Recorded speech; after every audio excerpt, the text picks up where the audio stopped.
김종인 비대위 전환을 앞둔 미래통합당의 진통이 계속되고 있습니다. 통합당 복당을 천명한 홍준표 전 자유한국당 대표는 과거 뇌물 사건을 언급하며 김 전 대표를 강하게 몰아세우고 있습니다. 내일 열릴 통합당 전국위 결정에 관심이 쏠리고 있는 가운데요. 당이 더 이상 분열해서는 안 된다는 당내 의견도 만만치 않습니다. 한편 더불어민주당은 방금 전 윤리심판원을 열어 성추행 사건으로 사퇴한 오거돈 전 부산시장에 대한 제명 여부를 논의하고 있습니다. 통합당은 민주당 당원까지 거론하며 부산시장 재보궐선거에서 민주당이 후보를 내서는 안 된다고 밝혔습니다. 김은국 대진대 개공교수, 김영준 명지대 교수, 황혜진 선임기자, 기자 세 분과 함께하고 있습니다. 안녕하세요. 네, 안녕하십니까. 자, 홍해 전쟁이란 말이 나올 정도로 세게 나오고 있습니다. 홍준표 전 대표 지난 주말 아주 굉장히 화났어요. 예. 페이스북에 뭐 8건 글 올리고 홍카콜라에서도 아주 김종인 전 선거대책위원장을 강하게 비난했는데 요즘에 이겁니다. 동아은행이라고 지금은 없어진 은행이죠. 잘 모르는 분들 계실 텐데 실향민들 중심으로 만들어진 은행인데 IMF 때 없어졌죠. 이때 1993년 4월에 동아은행 비자금 사건이라는 게 생기는데 이때 당시 민주정의당 의원이었죠. 김종인 전 선거대책위원장. 청와대 경제수석 시절에 뇌물 2억 원을 받은 혐의로 징역 2년 6개월, 집행유예 4년 실형 선고 받았죠. 그럼 황 기자, 그걸 한번 들어볼까요? 직접? 준비되어 있습니까? 동아은행 비자금 사건뿐만 아니라 노태우 수천억 비자금 사건의 모금 창구이기도 했습니다. 그래서 뇌물 전과가 이범이죠. 국민들이 많은 시간이 지났으니까 그걸 잊어버리고 있었죠. 그래서 마치 개혁의 전도사인 양 그렇게 여태 이제 정치판에서 해 오셨지만은 저희 당으로서는 곰곰 생각해 보면 저희 당이 옛날에 그 차떼기 당이었습니다. 그걸 벗기 위해서 얼마나 고생을 했습니까? 그래서 이러한 뇌물 전과가 두 분이나 있는, 그것도 엄청난 뇌물 전과가 두 분이나 있는 분을 이 중차대한 시기에 비상대책위원장으로 들이는 것은 이제는 부적절하다. 자, 들으셨겠지만 대단히 강한 발언입니다. 그리고 지금 홍준표 전 대표가 당시 자기가 검사인데 함승희 주임 검사가 자기를 방으로 불러서 김종인 전 대표를 좀 물어봐라. 그래서 자기가 들어가서 뭐 몇 분 만에 자백을 받았다는 거 아닙니까? 그러면서 함승희 주임 검사가 그 김종인 전 그 당시 피의자 신분이었겠죠. 홍준표 검사는 조폭 수사등 검사라 굉장히 거칠다, 겁을 주고 나간다면 자기들이라고 그래서 뭐 금방 자백을 받았다 이런 얘기인데 또 일부 또 다른 얘기도 있어요. 당시 수사에 관여했던 검사들 사이에서는 홍준표 당시 검사가 김종인 당시 의원 얼굴을 좀 봤을지 모르지만 조사에 그렇게 관여하지 않았다. 조사에 뭐 이름이 안 나온다. 이렇게 주장하는 일꾼에 그런 얘기가 있어서 엇갈리는데 어쨌거나 그걸 가지고 굉장히 공격을 하고 있죠. 그러면서 그 당시 부패 사건에 연루돼서 2건이나 뇌물 사건에 연루된 사람이 이제 와서 무슨 개혁의 기수인 것처럼 당을 개혁하겠다, 빨리 물러나라 이런 뭐 공격입니다.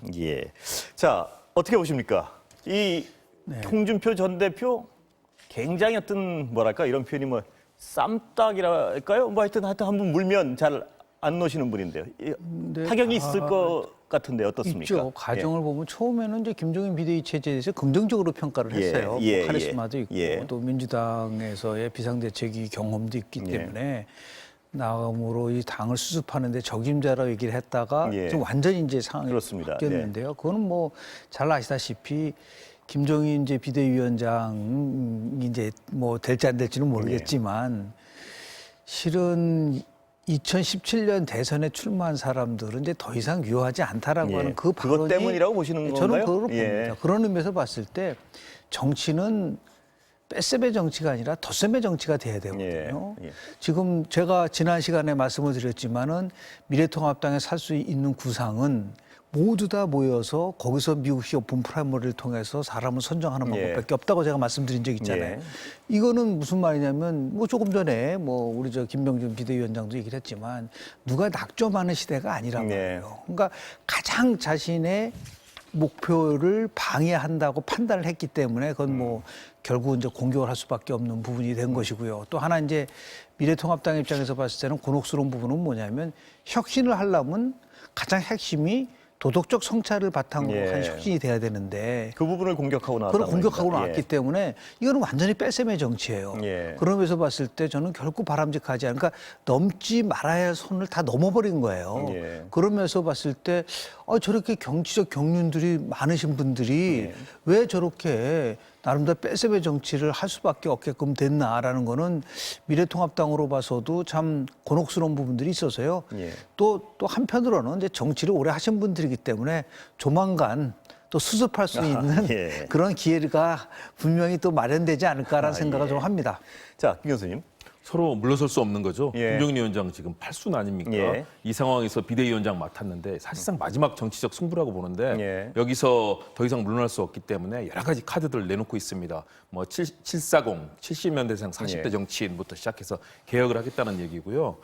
반면에 홍준표 이제 당선자 같은 예. 경우는 어떻습니까? 그동안 두 차례나 컷오프 당하고 정말 힘겹게 대구까지 가서 겨우 살아 돌아와서 이제 정치 생명 마지막 불태워보겠다고 하고 있는데 지금 김종인 위원장의 얘기에 따르면 본인은 이미 이 대선 후보 자격도 없는 것 아니겠습니까? 예, 예. 저는 그런 측면에서 과거의 얘기들까지 37년 전에 그런 얘기까지 꺼내면서 이제 아주 치열한 기싸움, 검사 출신 그야말로 검투사다운 그런 홍준표 전 대표 모습인데요. 저는 여기서 양측이 서로 뭐 자제를 어느 정도 하고 있다고 봅니다. 마지막 선은 넘지 않았다고 보는데 마지막으로 지금은 대안이 없기 때문에 예. 아마 김종인 위원장 체제로 갈 거라고는 보는데요. 예. 그러나 지금 쉽지 않은 것이 결국 이렇게 무기한의 정권을 요구하면서 사실 아주 강력한 카리스마를 가지겠다는 것인데 이것을 용인할 수 없다는 것이고요. 예. 저는 홍준표 전 대표도 너무 나간 부분이 있고요. 너무 나갔다. 김종인 위원장도 예. 마찬가지입니다. 왜 기존의 후보들을 다 사실상 나올 수 없는 사람으로 만들어 버립니까? 예. 그렇게 되니까는 예를 들어서 원희룡 지사마저도 과거에 MB 대통령 될 때 그 당시에 경선했던 사람 아니겠습니까? 예. 그렇다면 지금 말하는 미래통합당의 잠재적인 대권 후보들은 다 완전히 나올 수 없는 상황이 되고요. 예. 뭐 40세의 경제 전문가만 될 수 있다는 것처럼 이런 예. 분위기로 굉장히 큰 말의 저는 실수라고 봅니다. 크게 판을 만들고 끌고 가야 되는데 김종인 위원장도 여기서 패착이 있었고요. 이런 사람들을 어떻게 잘 수습해 나가느냐. 수습은 됩니까? 아니면 어떻게 저는 수습은 되리라고 봅니다. 왜냐하면 지금 다른 대안이 없거든요. 그렇다고 예. 홍준표 전 대표가 여기서 이 위원장을 맡아서 당을 끌 수도 없는 상황이고요. 예. 재선 3선 의원들이 모여서 이제 얘기를 하지 않았습니까? 예. 전국이 전에 절차를 밟아서 가자라고 얘기하고 있는데 예. 그런 정도로 수습을 하지 않을까. 그러나 상처는 계속 나고 있기 때문에 이것을 어떻게 봉합하느냐가 중요하다고 봅니다. 예, 저 교수님들은 들으셨겠지만 네. 수습은 될 거라고 보시는데 황 기자께서는 어떻습니까? 이 홍준표라는 인물이 워낙 어떤 그 강하고 전투력이 세죠. 전투력이죠. 예, 전투력이 세서 이게 어떻게 무사히 못 넘어갈 수도 있는 가능성도 있는 거 아닙니까? 어떻습니까? 지금 홍준표 대표는 전 대표는 답답해요. 근데 당 밖에 있기 때문에 만약에 김종인 비대위원장이 당권을 잡은 다음에 예. 복당을 안 시키면은 할 수 있는 방법이 사실상 없거든요. 지금 그래서 굉장히 곤혹스러운 처지인데 그런 부분은 지금 그리고 또 당내 중진들이 계속 반발하잖아요. 그 반발이 어떻게 될지 일단 내일 전국위원회가 열려서 정적수가 될지 예. 통과가 될지부터 첩첩산중 남아 있으니까 예. 아직 봐야 되겠죠. 그 삼선 의원들 지금 입장이 약간 미묘한 것 오늘 같은데. 삼선 의원들이 예. 일단 오늘 모였어요 오전에. 예, 그래서 예. 내일 오후 2시에 그 전국위원회 열기 전에 당선자들이 모여서 일단 당은 당선자 중심이고 국회의원 중심으로 가는 예. 거니까 모여서 총회를 열어서 이 당 개혁을 어떻게 해야 될지 내용을 확인하고 의견을 모은 다음에 전국위원회를 할 건지 말 건지 정하자 이렇게 지금 얘기를 했다 그래요. 그래서 오늘 미래통합당 박덕흠 의원이 모여서 다 이렇게 이걸 발표를 했는데 이것 심재철 원내대표는 안 된다. 이미 다 결정되니까 전국위원회 하겠다라는 입장이거든요. 그래서 예. 이 부분도 지금 의견이 굉장히 충돌이 일어나기 때문에 내일 오전 상황을 좀 봐야 되고 전국위원회까지 예. 실제로 전국위원회가 정적수 미달돼서 무산된 적도 있고 그러니까 예. 좀 봐야 될 겁니다. 예, 황 기자 취재하신 거에 따르면 그래도 삼선 의원들의 기류는 뭐 대략의 어떤 기류는 어떻습니까? 분위기는? 지금 하태경 의원 1명, 지금 예. 오늘 박덕흠, 예. 유의동, 하태경, 장지원 등 11명, 15명 삼선급 의원 중에 당선이 되면 이제 당선이 돼서 3선 당선인이죠. 11명이 참석했는데 하태경 의원 1명만 전국위원회를 연기하는 주장에 반대했다는 겁니다. 나머지는 다 전국위원회 예, 연기를 해야 예. 된다 이렇게 주장했다. 예. 그래서 3선급 중진 의원들 내부에서도 상당히 반발이 심상치 않습니다. 당연한 게 3선이 한 중진 의원들은 김종인 비대위원장 체제가 되면 할 일이 없어요. 3선이지만 당직, 뭐 원내대표, 당대표 이런 것들과 다 멀어지고 발언권이 약해지기 때문에 반길 리가 없는데 그 당내 반발이 간단한 수준은 아닙니다. 이 예. 정도면. 그럼 당의 중진들이 이 정도면 어찌 될지 모른다는 정도가 어울리는 상황 판단 그런데 아닌가요? 이제 어떻습니까? 그 대의원들 국회의원도 있지만 대의원들이 있지 않습니까? 예. 전국위원회 구성원들이 국회의원만 있는 건 아니니까 예. 그 안에 이제 뭐 지방자치단체부터 쭉 있으니까 그 분위기를 좀 봐야 되는데 예. 취재 기자들도 지금 헷갈린 것 같아요. 예. 그리고 아마 전국위원들 당사자들도 마음을 못 정한 사람이 상당히 많을 거예요. 이런 경우면 그 당일날까지 마음을 못 정한 의원들이 굉장히 많아요. 그때 가봐야 된다 이 말씀이시죠? 그렇죠. 예. 자, 참고로요. 방금 이따 말씀 나누겠지만 방금 오거돈 전 시장 제명됐다는 소식 들어와 있습니다. 자, 그러면 지금 뭐 한치 앞을 모른다는 전망이시고 어떻게 수습해 나가야 됩니까? 여하튼 간에 절차적 정당성은 가져야 되겠죠. 예. 그러니까 뭐 하루 일찍 전국위원회를 열게 뭐 이렇게 중요합니까? 예. 그러니까 지금 20대 국회가 21대 국회를 결정질 수는 없다라는 예. 게 지금 이제 삼선 의원들이 얘기하는 그 핵심적 내용인데요. 그건 어느 정도 저는 뭐 일리는 있다고 봅니다. 그래서 일단 전국위원회가 열리기 전에 당선자대 총회를 하고 그 당선자 총회 속에서 절대 다수가 김종인 비대위 체제가 안 된다라고 예. 한다면 어떻게 전국위원회를 열 수 있겠어요? 그러나 심재철 의원이 뭐 전수조사를 했다라고 할 정도로 나름대로 그러나 다수의 많은 의원들을 포함해서 뭐 김종인 비대위 체제에 대해서 찬성을 했다는 것을 액면 그대로 받아들인다고 한다면 저는 뭐 오히려 그 당선자 대회를 통해서 김종인 비대위 체제로 가자라고 하는 그러한 합의를 이끌어내는 것이 앞으로 미래통합당이 특히 김종인 비대위 체제가 갈 수 있는 발판을 마련해 준다는 의미에서 저는 뭐 심재철 대표가 꼭 뭐 내일 전국위원회를 열어야 된다는 데 대해서는 동의하기 어렵습니다. 예. 여하튼 민주주의에서는 절차적 정당성이라는 것이 굉장히 중요하기 때문에 그런 수순을 거치는 것이 저는 필요할 거라고 저는 봐요. 다만 심재철 원내대표가 뭐라 그랬냐면 임기와 관련돼서 예. 내년 3월이라는 것을 얘기를 했는데 그 부분을 지금 이제 김종인 비대위원이 스스로 얘기한 적은 없습니다. 예. 이게 이제 굉장히 갈등의 요소가 있고요. 또 하나는 물론 이제 비대위가 등장하면서 몇 가지 이제 변화를 줄 거예요. 가장 큰 게 어젠다에 대한 변화를 줄 겁니다. 그러니까 현재 그동안 미래통합당이 추진했었던 정책에 대해서 새로운 정책을 제시할 때 충돌이 올 경우 예. 이제 당 중진들과 이제 또 충돌될 가능성이 있다고 하지만 여하튼 현 상황 속에서는 비대위 체제가 갈 수밖에 없는 구조일 수밖에 없고요. 예. 빠른 시일 내에 절차를 거쳐서 저는 출범했으면 좋겠다는 말씀 좀 드립니다. 교수님 말씀하신 거랑 관련해서요. 김종인 위원장을 때리는 어떤 홍준표 전 대표나 이쪽에 대해서 비판적인 시각을 가진 어떤 분위기도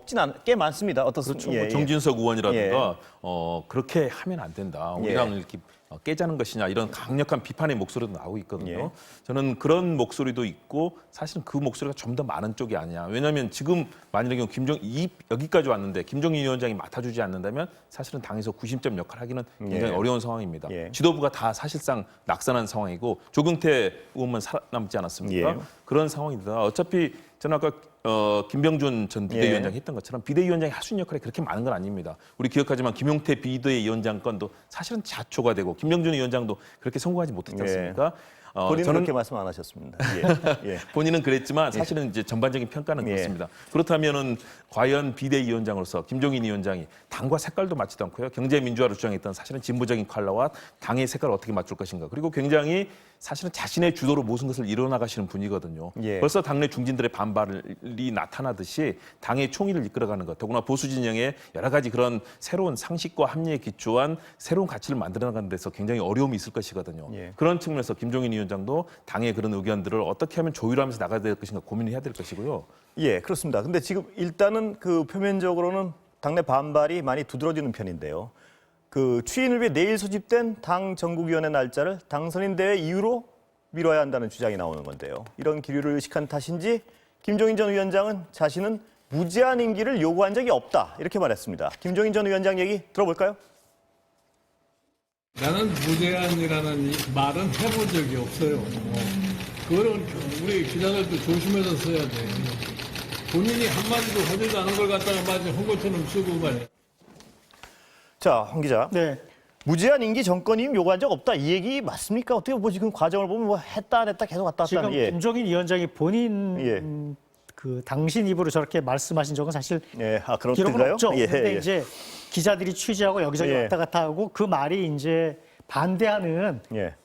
그 미래통합당 내 반대 중진들은 그거를 전권 무제한 임기로 받아들여서 반대는 또 명분으로 삼았잖아요. 그러니까 네. 그런데 사실 여태까지 김종인 위원장이 하신 말씀을 쭉 들어보면 사실상의 정권을 요구한 거고요. 그리고 예. 임기 제한 없이 일이 될 때까지 하겠다라는 거죠. 물론 예. 그거를 10년, 20년 하겠다는 건 당연히 아니지만 예. 그런 뜻이었기 때문에 예. 이제 아마 김종인 위원장의 저 말씀은 당내 반발이 좀 무마하고 아마 심재철 원내대표랑 좀 말씀을 하셨겠죠. 너무 강하게 말씀하시면 당내 반발이 심해지니까 좀 이렇게 누그러뜨릴 수 있는 발언을 해주시는 게 좋지 않겠느냐 이런 뭐 오간 얘기가 있었겠죠. 그래서 아마 당내 중진들의 반발을 좀 누그러뜨리기 위한 그런 발언인데 사실상 내용은 상당한 기간의 충분한 기간의 예. 그 임기와 권한을 요구했다고 봐야죠. 예.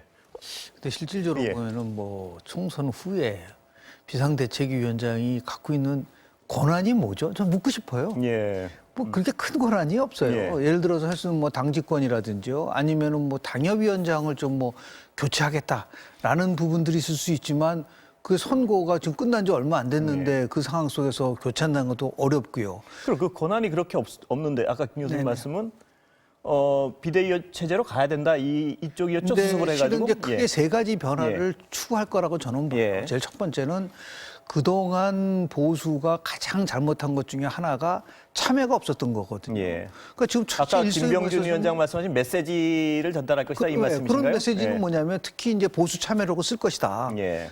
두 전직 대통령이 쭉 구속된 상태인데 보수 출신에 그 부분에 대해서 지금까지 뭐 보수는 특히 미래통합당은 단 한 번도 지금 감옥에 있는 박근혜 전 대통령조차도 단 한 번도 사과한 적이 없어요. 예. 자신의 그런 그 과오에 대해서 그 부분에 대해서 사과를 할 때 일차적 충돌이 나올 가능성이 있고요. 두 번째 충돌은 지금 아까 조금 전에 말씀드린 것처럼 2012년에 박근혜 비대위원장 체제 속에서 지금 김종인 비대위원이었었습니다. 예. 그때 두 가지 어젠다를 갖고 나왔는데요. 하나가 바로 경제 민주화하고 맞춤형 복지였었어요. 예. 이게 진보의 그 가치였는데 그를 그동안의 진보의 가치를 보수는 배격을 했지만 이제는 아니다. 진보의 가치를 배격하는 것이 아니라 보수적 시각에서 포용할 수 있게끔 대안을 내놓겠다라는 것을 아마 굉장히 강조할 가능성이 큽니다. 그 부분에서 충돌이 나올 가능성이 있고요. 마지막 세 번째가 세대 교체와 관련돼서 충돌입니다. 예. 지금 뭐 당장 나타나고 있지 않습니까? 70년생으로 뭐 경제통일분을 어떻게 만들겠다 얘기하지만 결국은 전반적으로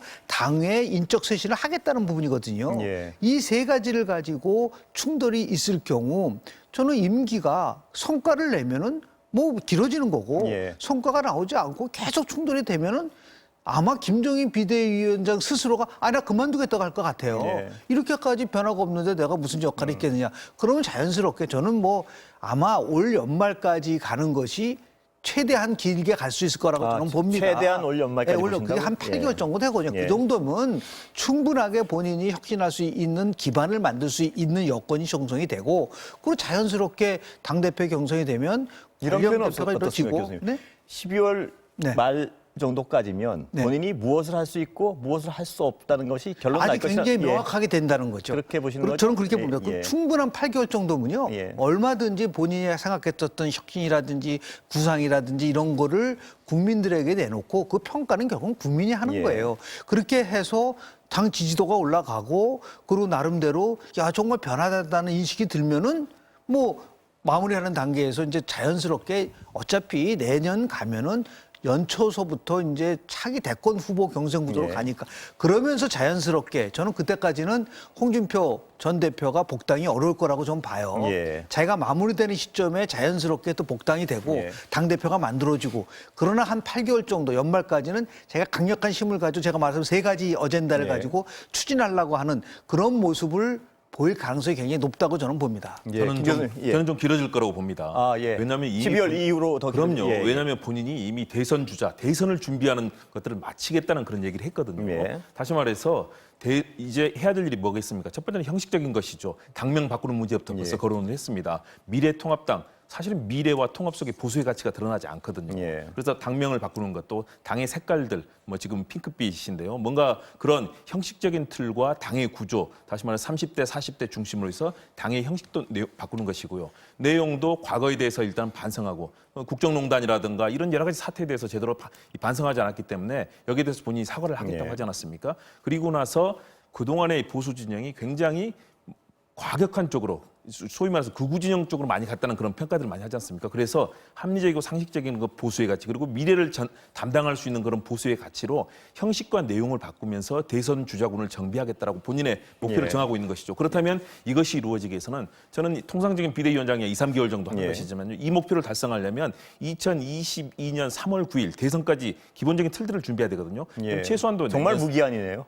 당연합니다. 예, 예. 그렇기 때문에 제가 지난주에도 말씀드렸지만 예. 김 전권 위원장이다. 정권을 달라고 하는 것이 바로 그 의미를 담고 있는 것이고요. 저는 그래서 아주 강력한 목소리로 얘기할 텐데 그만큼 더 강력한 반발도 따르기 때문에 예. 절반의 성공과 절반의 실패 속에서 과연 정말 제대로 조율해낼 것이냐 굉장히 과제가 많은데 시간은 오래 걸리는 것을 본인이 스스로 잡고 있다고 봅니다.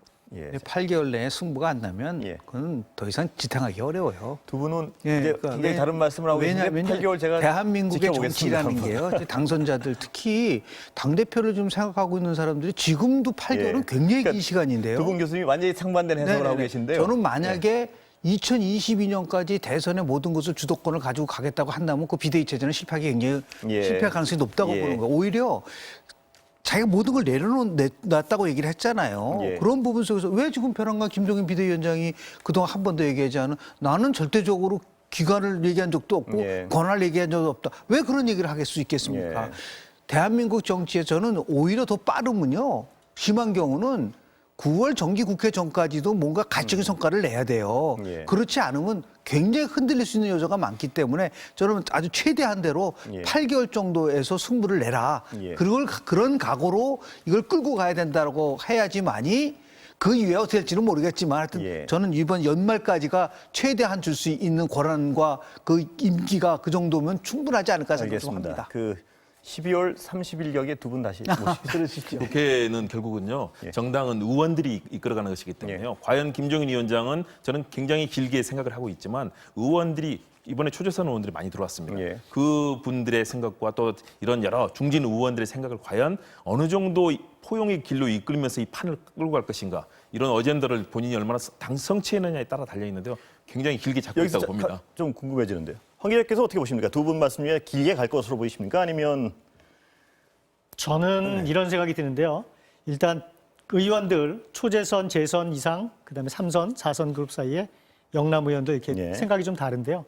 예를 들어 가지고 이제 김 교수님 김영주 교수님 말씀대로 메시지를 바꾸고 지도부 사람을 밖에서 바꿔서 면모를 일신한 다음에 그게 지지가 당 지지율이 쭉 높아지면서 특히 초재선 중심, 수도권 의원 중심으로 지지율이 높아져서 일종의 김종인 라인이 생겨서 그걸 탄탄히 받쳐주면 좀 길게 갈 것이고 그 와중에 몇 번의 고비를 거치면서 이게 제대로 지지율이 안 나오고 별 성과가 없으면 중진 의원들이 가만히 안 있죠. 그때는 들고 일어나가지고 전당대회에서 당대표 새로 뽑자. 우리가 하는 게 더 낫겠다.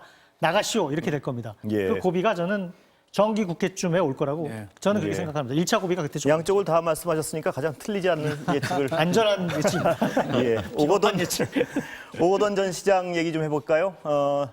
여야의 공방이 수그러들지 않고 있는데요. 국정조사를 요구하고 나섰던 통합당이 이번에는 차기 부산시장 재보궐선거에 민주당의 후보 공천은 절대 불가라는 입장을 내놨습니다.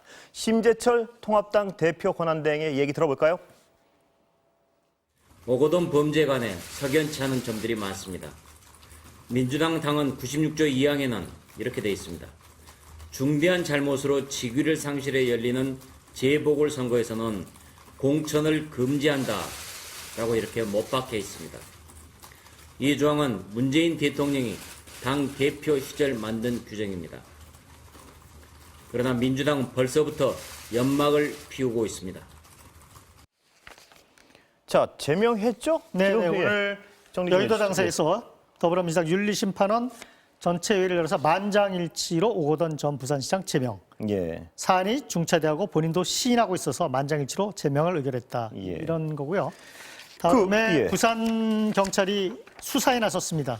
내사 단계에서 본격 정식 수사로 전환했고요. 부산 경찰청이 여성 청소년 과장으로 수사총괄 팀장을 주고 24명의 전단팀을 꾸려서 수사에 돌입했다. 그러면 뭐 압수수색, 휴대폰 수색 뭐 이런 거 다 할 테니까 이제 어떻게 무마했는지 예. 뭐 불법적인 일이 있었는지 없었는지 이런 것들이 상당히 좀 가려지겠죠. 정식 수사에 예. 의해서. 자, 통합당은 말입니다. 이 차기 보궐선거에 후보 내지 마라 민주당 뭐 이런 주장을 하고 있는데 근거도 있죠? 네, 일정 민주당 부분? 예. 문재인 대통령이 당대표 시절에 만든 예. 당원인데요. 당원 96조에 당 소속 선출직 공직자가 부정부패 사건 등 중대한 잘못으로 그 직위를 상실해 재보궐선거를 실시하게 되는 경우 해당 선거구에 후보자를 추천하지 않는다라고 딱 못을 박았어요. 예. 당원 96조에. 예. 이걸 근거로 지금 그 야당이 지금 후보 내지 마라 예. 이렇게 얘기를 하죠. 예. 하는데 민주당은 아직 확답은 안 해요. 확답은 안 하는데 대응 논리는 뭔가요? 아직 안 나왔나요? 구체적인 민주당의- 지금은 그런 예. 얘기 할 때가 아니고 예. 사과할 때지. 오늘도 예. 이해찬 당대표가 사과했는데 연일 사과죠. 지금 예. 이인영 원내대표, 국회의원들, 당대표 전부 계속 사과하는데 지금은 고개 숙이고 사과할 때지 선거 얘기가 할 예. 때다 그러면서 갖다부터 얘기를 안 하죠. 예. 상당히 근데 이렇게 당원에 못이 박혀 있기 때문에 이거를 그냥 뭉개기 쉽지 않을 해석이 거다. 문제죠. 예. 부정부패 등이니까 예. 이게 성추행 사건이 거기에 해당이 안 된다고 할 건지 해당이 된다고 할 건지부터 굉장히 곤혹스럽죠. 민주당 입장에서는. 그렇다고 부산시장 정도였던 큰 정치적 비중이 있는 자리를 후보로 안 내기도 쉽지 않은 거 아닙니까? 어떻게 보십니까? 이제 민주당의 전략적 선택을 할 것 같은데 예.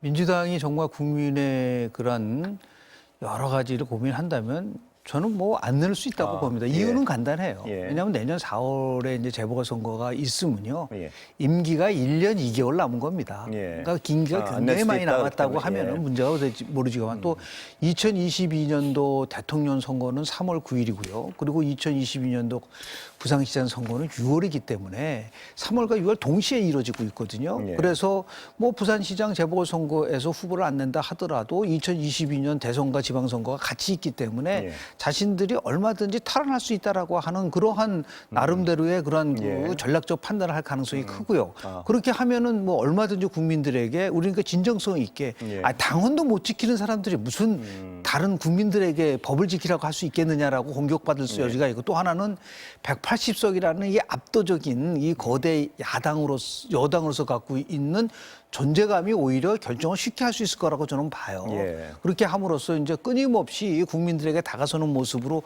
보일 수 있는 그리고 민주당 소속이 아니라 무소속면서 민주당 성향인 사람을 얼마든지 지원할 수 있는 부분들도 있기 때문에 꼭 근데 다만 지금 시점은 계속 할 거냐 할 거냐 문제가 두 가지라고 저는 봐요. 하나는 뭐냐면 과연 오거동 전 시장이 이번 사건만 있는 것인지 예. 아니면 추후에 이것이 그동안 계속해서 은폐됐던 것이 다시 터져 나올 것인지에 대한 부분들이 이제 촉각을 곤두세울 가능성이 있고요. 두 번째는 과연 민주당이 이 부분에 대한 사전 인지를 과연 못했느냐라는 사전 인지와 관련된 부분이 계속 쟁점화될 부분들이 있기 때문에 지금 민주당은 그 두 가지 부분에 다 주력할 것이고 아직까지는 내년 4월 재보궐선거에 후보를 낼 거냐 안 될 거냐에 대해서는 결정을 하기는 어려울 상황이라고 좀 보는데요. 다음 차기 당 대표가 아주 결심을 할 수 있는 그런 공간은 있을 거라고 저는 봅니다. 예. 예, 아직 시간이 일단 예. 선거 내년 4월이기 때문에요. 있기 때문에 아마 지금 상황은 김 교수님 말씀처럼 여러 가지 판단할 수 있는 근거들이 많을 텐데 일단 기본적으로는 민주당의 첫 번째 반성이 먼저라고 봅니다. 네. 왜냐하면 이미 안희정 전 지사의 사건이 있었고 여러 가지 이런 선 관련해서 여러 가지 정치권에 얼마나 논란이 많았습니까? 그래서 여야를 막론하고 여러 가지 사건들 속에서 제도적이고 시스템적으로 이것들을 어떻게 막아야 될 것인가 그리고 당과 관련된 인사들이 이런 선거 관련된 제대로 교육을 받고 이런 상황에 빠지지 않도록 하는 제도적인 것들이 이 정당 차원에서 이루어지지 않았다는 측면에서 일단은 그런 반성과 더불어 시스템의 개선 이런 것들이 전제가 돼야 될 것이고요. 당에서 애초에 당헌을 그렇게 만들었던 의미가 있지 않습니까? 아마 국민들의 시선도 의식을 해야 될 것이고요. 그런 절차가 이루어진다면 그 이후에 후보를 내느냐 안 내느냐 문제 물론 야당으로서는 굉장히 정치적으로 중요한 또 쟁점으로 삼을 수는 있겠지만 일단은 여당으로서는 정말 이 부분은 국민의 눈높이를 생각해야 되고 당헌의 무게도 생각해야 된다. 이런 측면에서 저는 좀 더 조사 결과 아직까지 사실은 잘 모르는 부분이 많이 있거든요. 더 파악해야 될 부분이 많기 때문에 이런 부분의 조사가 끝난다면은 그런 부분에 있어서는 충분히 열어놓고 결정할 수 있지 않을까 생각합니다. 예. 오늘 시간이 다 된 것 같습니다. 예. 오늘 말씀 감사합니다. 네, 맞습니다. 자, 정치 마수다 오늘은 여기까지입니다. 김홍국 대진대 개공교수, 김영준 명지대 교수, 황혜진 선임기자 감사합니다.